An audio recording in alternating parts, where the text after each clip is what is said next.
देखिए, जब भी कोई संस्था जो है बहुत बड़ी हो जाती है या जटिल दिखने लगती है, तो सुधार के नाम पर सबसे आसान जो है नुस्खा सामने आता है कि उसको जो है डिमर्ज कर दो, यानी तोड़ दो। ऐसा माना भी जाता है कि इससे जो है एफिशिएंसी जो है अपने आप आ जाएगी। एलआईसी को भी डिमर्ज करने का जो है सुझाव इसी सोच पर जो है आधारित है। लेकिन जीवन बीमा कोई देखिए साधारण कारोबार तो है नहीं, यानी बिजनेस है नहीं, और एलआईसी कोई साधारण कंपनी भी नहीं। ये संस्था सिर्फ पॉलिसी नहीं बेचती, बल्कि करोड़ों भारतीयों की उम्र भर की जो है सुरक्षा, भरोसे और बचत को जो है संभालती है। ऐसे में प्रवीण सर, बड़ा सवाल यही है कि एलआईसी को डिमर्ज करना क्या सही कदम होगा, और इसके पीछे का क्या लॉजिक है सर?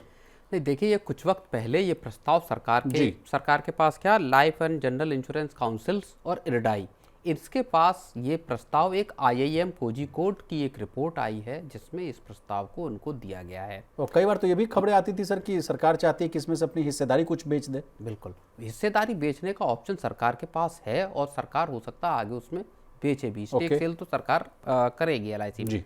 लेकिन LIC जितने एक जिसको कहा जाता है कि एक बेहमत है, एक बहुत बड़ा ऑर्गेनाइजेशन है, देश का सबसे बड़ा इंस्टीट्यूशनल इन्वेस्टर LIC जो है, उसको अलग अलग टुकड़ों में बांटना, उसके हिस्से करना, क्या वो एक उचित कदम होगा भारत जैसे देश के हिसाब से? ये एक सवालिया निशान है जिसको लेके रिपोर्ट आई कि साहब LIC को आपको डिसइंटीग्रेट या LIC के अलग अलग हिस्से टारगेटेड जो कारोबार हैं उनके वर्टिकल्स में LIC को बेसिकली बांटने की बात कही गई IIM कोझिकोड की रिपोर्ट में। और इसके साथ बहुत सारे जो पब्लिक सेक्टर के जो अंडरटेकिंग्स हैं, यूनिट्स हैं, उनमें भी स्टेक सेल की बात कही गई जी। अब मसला इस बात का है कि क्या LIC जैसी बड़ी, कद्दावर और एक बेहद महत्वपूर्ण संस्थान का डीमर्जर करना कारगर साबित होगा? इसके क्या फायदे होंगे, क्या नुकसान होंगे, इसको लेके एक नई बहस विचार चढ़ती हुई दिखाई दे रही है। जी। अब देखिए, LIC के मामले में क्यों ये सोच गलत हो सकती है, इसके पीछे के भी कुछ तर्क है सर। देखिए, LIC कहा जा रहा है कि कोई सामान्य बिजनेस तो कर नहीं रही है। इसे 1956 में इसलिए बनाया गया था क्योंकि जो है उस समय कहा गया कि सर कि निजी जो बीमा कंपनियां हैं वो फेल हो रही थी। लोगों का जो है इंश्योरेंस जो है, यानी जो बीमा है, उस पर भरोसा टूट रहा था। देश में पेंशन और जो है सामाजिक सुरक्षा का कोई जो है ताना बाना था नहीं। अब चूंकि LIC फिर आई, उसके बाद करोड़ों लोगों की आस बंधी सर। करोड़ों लोगों को लंबी अवधि का जो है एक बचत के रूप में भी उस समय देखा गया था। अभी जो है अमीर गरीब कहा जा रहा है कि शहर गांव सभी जगह जो है बीमा को जो अगर पहुंचाना है, यानी जो रूरल और अर्बन पेनिट्रेशन में LIC कारगर है, तो फिर ये जो तर्क आ रही है सर, इस पर क्या विचार विमर्श किया जाए, कैसे चर्चा की जाए? नहीं, इसके देखिए दो पहलू हैं। एक तो पहलू ये कहता है कि LIC भले जीवन बीमा इंश्योरेंस में अभी भी मार्केट शेयर देश में सबसे ज़्यादा है, लेकिन धीरे धीरे LIC का मार्केट शेयर घट रहा है। दूसरी चीज और एक ज़्यादा बड़ा मसला ये है कि अब इस पूरे इंश्योरेंस के मार्केट में कंपटीशन बढ़ रहा है। प्राइवेट सेक्टर की एंट्री हो गई। प्राइवेट सेक्टर की एंट्री तो हो चुकी थी, अब 100% सरकार ने FDI को मंजूरी दे दी है बहुत हाल में। अब यहाँ और मारकाट मचेगी। ऐसे में क्या LIC compete कर पाएगी इन कंपनियों के साथ? उसके लिए LIC को क्या रणनीति बनाने की जरूरत है, ये एक मसला उठता है। और इसलिए ये बात आती है कि आप बिल्कुल, क्योंकि LIC इतना बड़ा संस्थान है कि किस तरह से काम कर रही क्या है, कई बार इस तरह को लेकर चीजें आती हैं, इन्वेस्टमेंट को लेकर चीजें आती हैं। तो अब उसमें एक विकल्प ये आता है कि साहब LIC के बिल्कुल फोकस्ड जो टारगेटेड जो बिजनेसेस हैं उसके आप अगर अलग अलग हिस्से कर दीजिए और वो फिर काम करें तो शायद compete कर पाएं। जी। दूसरा तर्क जो है, और वो जो ज़्यादा महत्वपूर्ण तर्क है, वो ये है कि LIC दरअसल सिर्फ और सिर्फ एक कारोबार करने वाली संस्था नहीं है, एक कंपनी नहीं है। जी। LIC के साथ करोड़ों गांव, देहात, छोटे कस्बे और शहरों से जुड़े हुए लोग हैं। जी। उनको LIC सिर्फ और सिर्फ ऐसा नहीं है कि इंश्योरेंस देती है, बल्कि सोशल सिक्योरिटी, पेंशन जैसी एक पूरा सामाजिक सुरक्षा का एक कवर LIC मुहैया कराती है।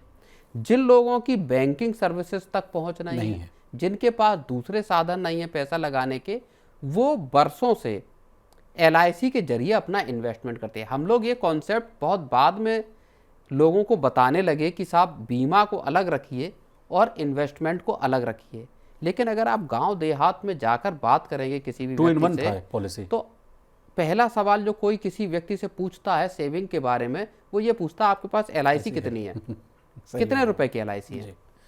तो ये एक कॉमन सेंस है जहां पे सिक्योरिटी आपको, और केवल ऐसा नहीं कि आम आदमी या खेतिहर किसान मजदूर या दुकानदार ले रहा है, सरकारी कर्मचारी जितने हैं, आप गांव देहात छोटे शहरों में चले जाओ, सबके पास प्राइमरी सोर्स ऑफ जो इन्वेस्टमेंट है वो LIC है जी। तो इसलिए LIC दरअसल फंडामेंटली एक बेहद इंपॉर्टेंट कंपनी देश के लिए है, एक चीज।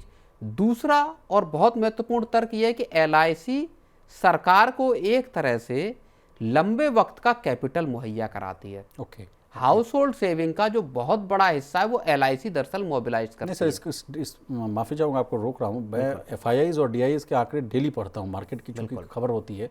FIIs की लगातार सेलिंग देखने को मिल रही है, और लगातार हम लोग मनी सेंट्रल में इस बात की चर्चा करें कि पिछले साल अगर देखें तो 1.65 लाख करोड़ के आसपास की सेलिंग। इस साल की अगर शुरुआत की जाए तो मात्र मान लीजिए आज 23 दिन है, 23 दिन में 23,000 करोड़ के आसपास की जो बिकवाली आ चुकी है। लेकिन उसी आंकड़े के जस्ट नीचे होता है DIA का आंकड़ा। 2,000 की अगर बिकवाली दिखती है FIIs की, तो यहाँ दिखता है 5,000 करोड़ का बाइंग। तो वो थामते हुए नजर आते हैं, बाजारों को भी लंबे समय तक थामने का काम किया DIIs। तो एक उसमें LIC की अच्छी खासी DIIs में आपका म्यूचुअल फंड हो गए और LIC हो गई। तो LIC दूसरा अगर आप उसका पहलू देखिए तो वो मार्केट को के लिए भी, मार्केट में स्टेबिलिटी लाने का भी एक बड़ा प्लस लिक्विडिटी। तो ये LIC को इस हिसाब से अगर आप देखें तो उसका डीमर्जर का जो प्रस्ताव है उस पर एक सवालिया निशान लगता है। सर एक और एंगल है, मैं आपसे पूछना चाहता हूँ कि LIC को लेकर कहा जाता है कि 1 लाख से ज़्यादा जो है कर्मचारी हैं, साथ ही जो है 10 लाख से ज़्यादा एजेंट्स जो है काम करते हैं। अब बैंकों को लेकर भी डीमर्जर की कहानी मैं आपसे जो है डिकोड करवाता रहता हूँ, वहाँ भी तकरार छिड़ी रहती है कि भाई नहीं, आप हमको मर्ज मत करिए, 2-3 बैंक मिलाकर एक बैंक मत बनाइए, हमारी नौकरी का क्या होगा, हमारी सुख सुविधाओं का क्या होगा। ऐसी समस्या यहाँ भी तो नहीं उत्पन्न हो जाएगी?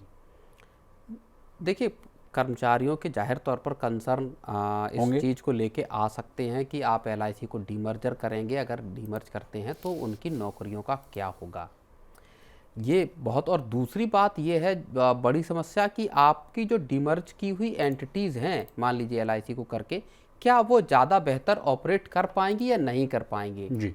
तो ये भी तो एक बहुत बड़ा सवाल है कि आपने डीमर्जर तो कर दिया, लेकिन अब जिस फील्ड में कंपनी नई खड़ी की, क्या वो उस क्षेत्र में कम्पीट कर पा रही है, काम कर पा रही है प्रॉपर तरीके से या नहीं, ये भी तो एक सवाल है। पता चले सरकार का दिमाग फिर इसमें लग रहा है कि साहब ये वाली तो इकाई जो है वो अच्छा काम, हमने देखा MTNL BSNL जैसी इतनी बड़ी बड़ी कंपनियां जो है वो बिल्कुल घुटनों पर बैठी हुई हैं। हर साल सरकार को 80,000, 60,000, 70,000 करोड़ रुपए का पैकेज देना पड़ता है। सरकार की नींव रखी गई कंपनियां, सरकार ने कहा कि साहब महानगर के लिए MTNL रखेंगे, बाकी के देश के लिए BSNL रखेंगे, दोनों कंपनियां नहीं चली। दुनिया का पैसा सरकार का लगा, लेकिन सरकार उनके एम्प्लॉयज को बचाने के लिए इन कंपनियों को चला रही है, उनको बेल आउट भी करती है हर साल। बिगड़े हालात में कैसे बनेगी बात? जनता को चाहिए एक ही जवाब, क्या टैक्स का बोझ कम करेगी सरकार? टैरिफ का डर जब तक नहीं होगा पार, मुश्किल में रहेगा कारोबार। रिफॉर्म के एजेंडे से पीछे नहीं हटना है, लेकिन आगे क्या? सबका मिलेगा जवाब जब 1 फरवरी को पेश होगा देश का बजट। बजट 2026 का 360 डिग्री कवरेज सिर्फ मनी 9 पर। इकोनॉमी, शेयर बाजार और आपके इन्वेस्टमेंट पर क्या होगा असर, जानिए और समझिए हमारे साथ दिन भर।